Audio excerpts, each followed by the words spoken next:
Stakeholders and critical players in the oil and gas sectors are currently in Lagos for the 17th edition of the OTL Africa Downstream Energy Week.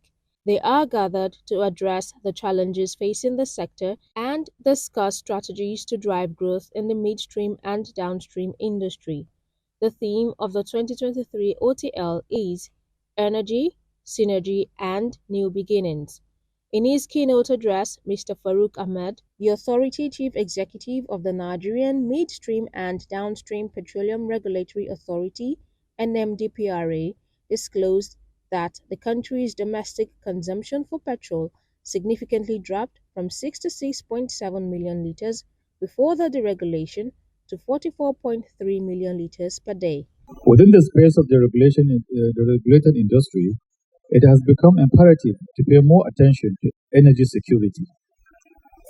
This comprises of sufficient supplies, strategic storage, efficient distribution systems, and market-reflective prices. Our data reveals that after the announcement of the regulation, an average PMS volume of 44.3 million litres per day was evacuated for distribution nationwide, which implies a 33.5% reduction from the 66.7 million litres per day before the announcement. The supply of PMS and other petroleum products have maintained average sufficiency levels above required threshold. Our market intelligence regulatory role shall continue to be strengthened to ensure that all provisions of the PIA with respect to establishment of a strong competitive environment are fully implemented. The whole world is changing towards net zero, and Nigeria made a commitment to net zero by 2060. Therefore, there should be always a beginning. I know we have come a long way, but the focus of this government particularly is to unleash the gas asset that we have in terms of transition fuel. We have over 208 trillion cubic feet of gas proven reserve. And if we can invest in that infrastructure and the development of the asset, we'll have a very easy transition into the net zero. And what are the areas in which we need to pay attention as the downstream sector? 1, infrastructure development. Number 2, refining capacity expansion. Thirdly, supportive regulations. And that is why we have the Authority Chief Executive here, who basically regulates this particular sector, that is the midstream and the downstream sector. We're making a concerted effort, like I said, to streamline a lot of the approval processes and regulatory processes. We've been working very closely with NMDPRA to deploy capital from the Midstream Infrastructure Fund into the midstream gas space where there's a critical infrastructure gap. We're looking at various options for delivery of energy, particularly with the realities which we face. We are finding it difficult to purchase the regular fuel, PMS. But in the circumstances, what are the alternatives that serve us well and equally are sustainable in the long run? And the essence of this event ultimately is to ensure that the market is adept at what the best approaches should be, that there's understanding on who is where, and that the government is able to take a pulse of the industry and set the right tone from a policy perspective. In an industry that is regulated like ours, there will always be issues of new regulations coming up. Of course, we've just had the Petroleum Industry Act passed, and a lot of regulations have come out from the authority following the passage of that act.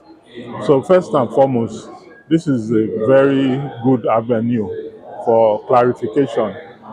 Where there is confusion on the part of the operators, they're able to interact and discuss with the regulator and seek clarification in those areas. And also, the authority also has the opportunity to get feedback from the industry on how effective some of those regulations are.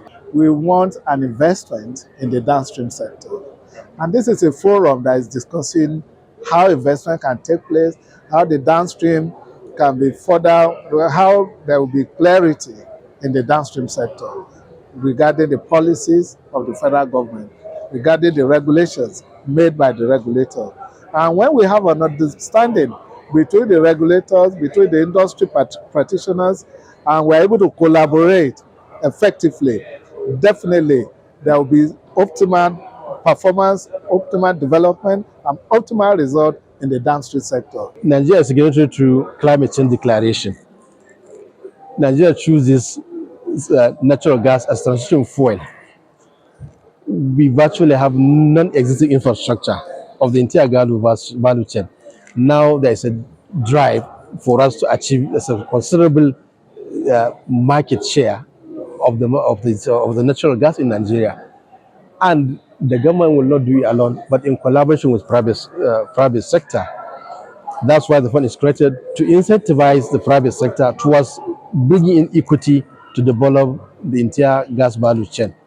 So I think presidents are much encouraged by the PIA to come forward, assess the fund so long as they meet the requirement to see how we can drive the and deepen the domestic gas market in Nigeria. The event had various panel sessions where panelists discussed topics such as effective petroleum industry regulation as well as stimulating the economy through strategic actions towards gas development targets. What is critical in regulation is not these laws, is actually the compliance of it or the enforcement of it. That's what will result ultimately in the difference we see in the industry. And so it's a twofold appeal. On one hand, the authority is poised to make sure that standards are adhered to. The regulations are peer reviewed. It incorporates feedbacks from the industry as well, speaks to all areas of safety and what the industry standard should be. I think where we're lacking in an environment where we are today is actually a strategy of the regulator and the business people seeing themselves as one. Gas has great incentives. There's 8 different incentives that the oil and gas sector has. One is tax, customs, immigration, cash flow incentives. There are 2 more that I can't remember off the top of my head. But, so this, again, is the government and the PIA showing you that, we are very serious about this gas being a transition fuel. And we know that this is Nigeria's way in to the world.